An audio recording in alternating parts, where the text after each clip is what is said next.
আজকে রাত 12:47 নগদ বন্ধ করে দেওয়া হয়েছে প্রত্যেকটি সিমই। তারিখ হচ্ছে 3 আগস্ট 2025। আপনারাই দেখেন, অলরেডি আমার সিমে নগদ খোলা আছে। Sorry, your request can not be processed at this time, please try again later.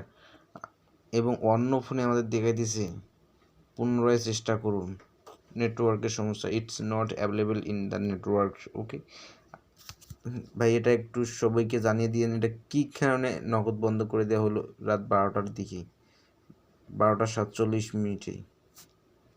আমি পুনরায় ট্রাই করতেছি।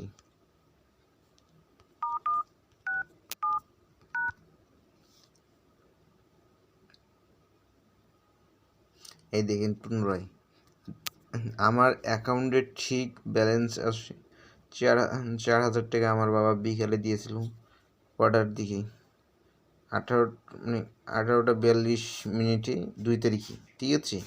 এখন আজকে হচ্ছে 3 তারিখ, 3 আগস্ট, কিন্তু আমাদের এই নগদ চালু হইতেছে না। আমি নিজেও বুঝতে পারতেছি না কীভাবে সম্ভব ওটা। এই তোদের সিমে দেখতো কী দেখায়।